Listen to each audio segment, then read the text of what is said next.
शेवाला. प्रिय बंधू भगिनींनो,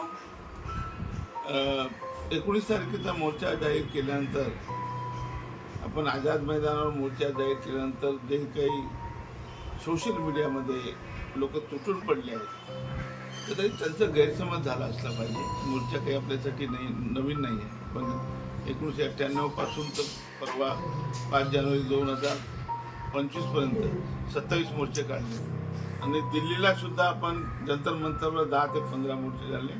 अनेक मोर्चामध्ये मान्य आपले संत शिरोमणी रामरावजी महाराज हजर होते. परंतु आता एकाएकी काय झालं लोकांना माहीत नाही. हा मोर्चा का जड जात आहे? कदाचित याच्यामध्ये काहीतरी राजकारण मला दिसते. आता त्याच्यामध्ये मी अभिनंदन याच्यासाठी करत होतो की जे 10-15 लाख लोक मायग्रेट झालेले आहेत आंध्र कर्नाटकमधून, त्यांची मुलं आता 12वी शिकत आहे, 8वी शिकत आहे आणि ते अक्षरशः दारोदार फिरत, त्यांना कुठल्याच प्रकारचं आरक्षण नाही. या देशामध्ये सगळ्यांना आरक्षण आहे. ब्राह्मणांना सुद्धा आरक्षण आहे, पण त्यांना जातीचे दाखले नसल्यामुळे आरक्षण मिळत नाही. आणि म्हणून ही बाब मी माननीय मुख्यमंत्र्यांना जेव्हा त्या दिवशी मांडली, तर त्यांनी तुरंत सांगितलं की सगळ्यांना दाखले अगदी पारधी समाजाला देतात तसं गृह चौकशी करून द्या आणि ॲफिडेविटवर द्या. अशा प्रकारचं मला एक अत्यंत आनंद झाला, कारण मी त्यांच्या भरोश्यावर मी आजपर्यंत मोठा झालो आहे. सगळे माझे मोर्चे हे कर्नाटक आंध्रच्या लोकांनी आणि रामराव महाराजांमुळे हे सक्सेस झालो मी.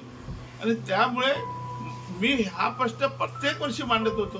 जसं शेड्यूल ट्राईब सारख्या आरक्षण द्या ही मागणी, आणि ही मागणी माझी कायमची होती. ती एक मंजूर झाली आणि म्हणून ते अत्यानंद झाला मला. दुसरा की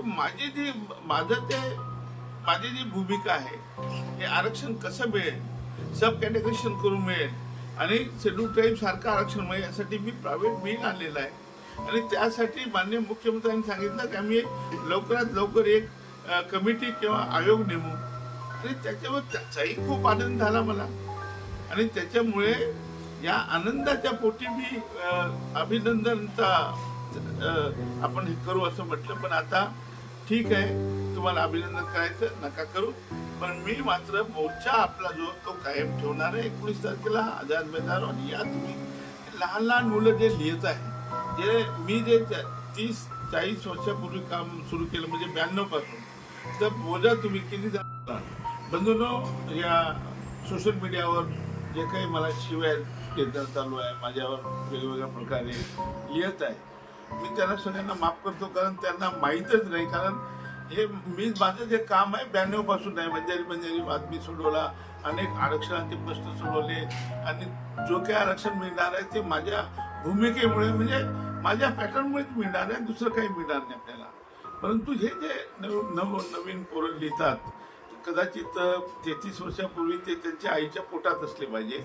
आता ते बाहेर पडले आहेत, त्यांना माहीत नाही की माझं काम काय आहे, मी काय करणार आहे. तर असू द्या, मी त्यांना सगळ्यांना माफ करतो. परमेश्वर त्यांना माफ करो, शिवालाल महाराज त्यांना माफ करो. परंतु हा मोर्चा होणार आहे 19 तारखेला आणि आझाद मैदानावर होणार आहे. ठीक आहे, तुम्ही म्हणताय ना अभिनंदन करायचं, नका करू तुम्ही अभिनंदन. पण सरकार कोणाचं आहे? भाजप आहे. तुम्हाला कोण देणार आरक्षण? भाजपच देणार आहे. एक दिवस तुम्हाला अभिनंदन करावंच लागणार आहे. ठीक आहे, आता तुम्ही करू नका अभिनंदन, पण मोर्चा याच्यासाठी आहे की आपल्याला काही लेखी दिलं नाही. मी 19 तारखेला त्यांच्याकडनं लेखी घेणार आहे आणि लेखी घेऊनच येणार आहे, आणि म्हणून मोर्चा आहे. धन्यवाद.